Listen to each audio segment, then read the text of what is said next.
देश की संपत्ति को लूट के देश छोड़ के बाहरी सीमा की ओर कदम बढ़ा दिए, आज वो भी दूर बैठे हैं, देश को ललकार रहे हैं। ये मैं कहूंगी ये एक भारी देश की जो आबरू लुटने का काम मैं पहली बार देख रही हूँ। देश के भगोड़े आज कहाँ गए हैं हमारा प्रधानमंत्री, आज भगोड़े देश के बाहर से चताने का काम कर रहे हैं। शर्म आनी चाहिए नरेंद्र मोदी जी, आपके कार्यकाल में देश को आज कितनी शर्मिंदगी महसूस हो रही है कि देश के भगोड़े देश नहीं मानते अपने आप। अरे कौन चोर कहता है मैंने चोरी करी है? कोई चोर कहता है क्या कभी मैंने चोरी करी है? सबूत दीजिए। सबूत देंगे, कोर्ट में देंगे, और मैं तो कहूंगी पूरा देश सबूत देगा। नरेंद्र मोदी जी आज आपको किसी गली मोहल्ले में आइए, मेरे साथ चलिए। 2 साल की सजा भी एक ऐसे व्यक्ति को हो जाती है जिसका पूरा परिवार देश सेवा के लिए समर्पित रहा। आज से पहले जब कोई सजा हुआ करती थी तो कोर्ट एक बार संज्ञान लेता था कि जिस पे मुकदमा दायर किया गया है उस व्यक्ति का, उसके परिवार का क्या योगदान और क्या बलिदान था। परंतु बड़ा अचंभत सा मुझे लगता है कि इस बार ना कोर्ट ने ये देखा कि उस व्यक्ति के परिवार का इस देश को बनाने में क्या योगदान रहा है और सजा सुना दी गई। कानून तो सबके लिए बराबर है, उसमें परिवार क्या देखेगा? कानून को गलत तरीके से उसका मिसयूज करने का काम हुआ है।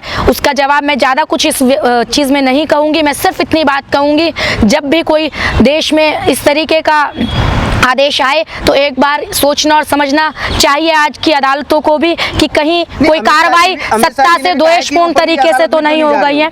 ऊपरी अदालत अमित शाह जी को हमें बताने की जरूरत नहीं है कि हमें कहाँ जाना है। सही समय आने पर कांग्रेस का हर स्टेप आपके सामने होगा और सही समय आने पर हमारी सुप्रीम जो लीडरशिप है उनके द्वारा आपको बता दिया जाएगा कि हम कब कहाँ जा रहे हैं। क्यों उतर रहे हो? उन्होंने यही तो कहा। देखिए, जनता के लिए सड़कें जो होती हैं वो स्वतंत्र होती हैं, जनता का अधिकार है और इसके लिए हमें कोई सत्ता में बैठे हमें न्यायाधीश हमें रोक नहीं सकते और रोका जा रहा है। आज जो जनता सड़कों पे उतरी है देश की सरकारों के द्वारा, उनको अपनी चाहे वो गांधीवादी तरीके से हमारी किसी प्रतिमा के सामने बैठने का सत्यावादी आंदोलन हो, उसे करने से, हमें सत्याग्रह करने से रोका जा रहा है। देश में आज पहली बार ऐसा हो रहा है कि आम आदमी को सत्याग्रह से आग्रह करने पे रोका जा रहा है, प्रतिमाओं के नीचे बैठने पर रोका जा रहा है। गांधी और नेहरू जी के सामने जब हम देश को बताना चाहते हैं कि इसी रास्ते पे चल के हमने आजादी पाई थी, आज इसी रास्ते पे चल के हम लोकतंत्र और संविधान की रक्षा करेंगे, आज सत्ता में बैठे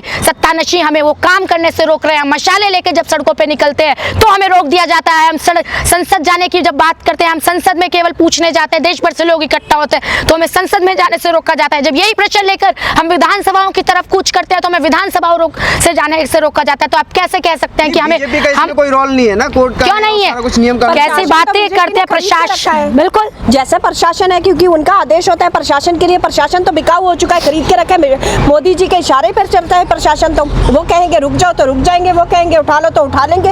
एक शांतिपूर्ण तरीके से सत्याग्रह और मशाल जो हम लोग लेके चले थे उसके लिए भी आप लोग जो है आप खुद जानते हैं कि मिलना तो मीडिया तो कह रही है बीजेपी की रोड पे क्यों उतर रहे हो? कोर्ट में जाइए। मेरी बात सुनिए ना, न्यायालय बने हुए हैं इसके लिए। वो हम स्वतंत्र है रोड पे उतरने के लिए। आप प्रशासन को क्यों उसके लिए कह रहे हैं कि हम लोगों को जो है वहाँ से उठा के जो कार्य नहीं किया जाए? तो कहना है भ्रम फैला रहे हैं लोगों में इस तरह का। भ्रम नहीं फैला रहे, लोगों की आंखें खुली हुई है। लोग अच्छी तरह से जानते हैं कि जिस टाइम राहुल गांधी जी ने संसद में एक प्रश्न अंडानी के लिए उठाया था उसके बाद ही फाइल जो ओपन होती है, तो लोग अंधे नहीं है, अंधभक्त कुछ ही होंगे, लेकिन जो है जनता जो है जागरूक है। मोदी को आप भगोड़ा बोलते हो, वो केस करने जा रहे हैं आपके ऊपर। मेरी बात सुनिए, आगे देश का दुर्भाग्य है कि जो देश की संपत्ति को लूट के देश छोड़ के बाहरी सीमा की ओर कदम बढ़ा दिया, आज वो भी दूर बैठे हैं, देश को ललकार रहे हैं। ये मैं कहूंगी ये एक भारी देश की जो आबरू लुटने का काम मैं पहली बार देख रही हूँ। देश के भगोड़े आज कहाँ गए हैं हमारा प्रधानमंत्री, आज भगोड़े देश के बाहर से चताने का काम कर रहे हैं। शर्म आनी चाहिए नरेंद्र मोदी जी,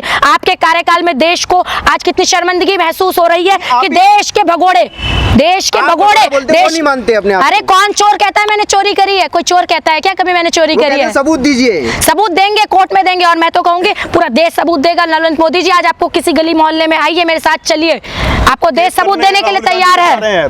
ब्रिटेन की कोर्ट में वो केस करेंगे राहुल गांधी। देखिए, केस करने का, न्यायालय जाने का ये अधिकार सबको है, पर जब न्यायालय से जो फैसला आएगा वो देश देखेगा उस न्यायालय से। कि जब कांग्रेस हम पे आरोप लगाती थी तो हम काले कपड़े पहन के कभी सड़कों पे नहीं उतरते थे।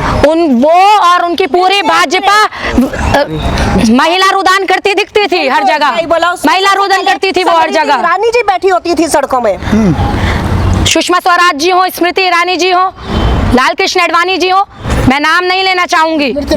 अपने गिरेबान में भाजपा झांक कर देखे अपने गिरेबान में। हराया राहुल गांधी को स्मृति ईरानी जी ने। चुनाव में जीत और हार ये एक सिक्के के दो पहलू हैं। जिसमें वो आज जीती है, वहाँ हम लगभग सदियों से अमेठी रायबरेली किले ऐसे खत्म नहीं हुआ करते। किले तो छोटी मोटी 5 साल की लड़ाई है, कोई बात नहीं, दोबारा जीतेंगे, उसमें क्या है। आज उनको आशीर्वाद मिला है जनता का, वो काम करे, उनको आशीर्वाद मिला, जनता ने उन्हें मौका दिया। आज वही अमेठी है, स्मृति ईरानी जी ढूंढ रही है आपको वहां पर, आप वहां नहीं दिखती हो। आपने वहां महिलाओं बहनों से हमारी बहुत वादे करे थे, जाइए यहाँ पर हमारे को बोल के कुछ नहीं होगा। अमेठी जाइए, अपनी विरासत जो आपको वहां पे लोगों ने आशीर्वाद दिया उसको संभालिए, नहीं तो 2024 दूर नहीं है। इंतजार कर रही है 2024 में राहुल गांधी का फिर से हराने के लिए। देखिए इंतजार करें, उनका इंतजार खत्म होगा, उनको कहिए जाके संभालिए अपनी कुर्सी, नहीं तो लोग जैसे बिठाया था वैसे ही उठा के फेंक भी देंगे। तो राहुल गांधी जी का घर भी खाली हो रहा है, वो पहले ही कह चुके मेरे देखिए ये बड़ा राहुल जी के लिए पूरे देश ने अपनी बाहें फैला के उनका स्वागत कर दिया है। जिस देश में उन्होंने मोहब्बत की दुकानें के घर हैं, इसलिए राहुल गांधी जी बेघर नहीं है। इस चीज को तो आप अच्छी तरह से समझ जाइए। मोदी जी जब सिर्फ कांग्रेस का कार्यकर्ता नहीं, जनता भी राहुल जी के लिए अपना घर खाली कर रही है, तो आप समझ सकते हैं कि कहां राहुल जी और कहां आप हैं। मीडिया में चल रहा है, बड़ी चिंता का विषय है कि राहुल गांधी कहाँ रहेंगी। दिलों में रहेंगे राहुल गांधी जी।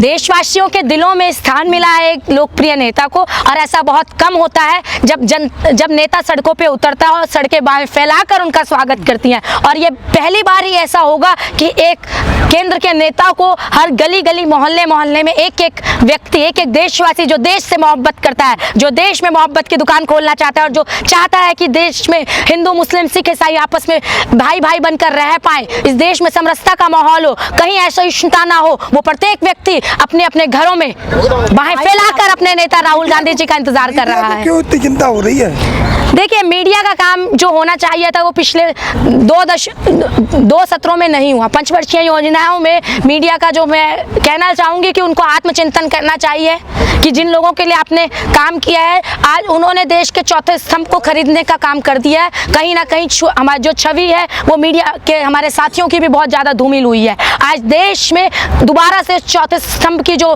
भूमिका है उसको विकसित करने का समय आ गया है। 2024 पत्रकारों को अपमान करता है। कहाँ पत्रकारों का अपमान किया? प्रेस कॉन्फ्रेंस पे अपने उनको बार बार निवेदन करते हैं कि जागिए, आपका जो काम है उसकी मजबूती को, उसकी एकता को समझिए। मीडिया तो जागी हुई है, आप देखिए लगा रहे हैं आप। मीडिया हर टाइम मोदी मोदी मोदी मोदी मोदी मोदी का विलाप छोड़े, सिर्फ इतना सा कहना है। और जहां बात, देखिए मैं तो एक बात कहूंगी, करिए आप देश के प्रधानमंत्री की बात कीजिए, पर जहां अडानी से पूछिए ना कि अडानी के जो खातों में 20,000 करोड़ रुपए आया है वो नरेंद्र मोदी जी ने कहां से भेजा है, बताएं। मीडिया सवाल क्यों? मीडिया सवाल को उठा ले, हम तो नहीं कह रहे वो सवाल करे, हम तो कह रहे जो राहुल गांधी जी देश के सेवकों ने जाने की तैयारी में है। देखिए राहुल जी जहां जाने की तैयारी में है, जहां जाएंगे वो आपको समय से बता दिया जाएगा।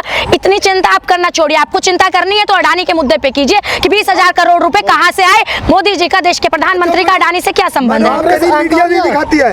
रामनवमी के दिन मीडिया ने हर मोमेंट पे खबर दिखाई है। देखिए रामनवमी के दिन इंदौर में इतना बड़ा हादसा घट गया, वहां के जो सांसद है शंकर ललवानी जी, पूछिए उनसे जाके कि एक कुएं में भाजपा के एक वहां नेता द्वारा एक कुएं के ऊपर छत बिछा दी गई। 35 से ज्यादा लोग वहां पे बेमौत काल का ग्रास बन गए हैं। अगर पूछना है तो मीडिया वो प्रश्न उठाए। अभी करंट मुद्दों पे बात होनी चाहिए, बात होनी चाहिए कि देश के प्रधानमंत्री जी का क्या संबंध है। फकीर बताते हैं अपने आप को।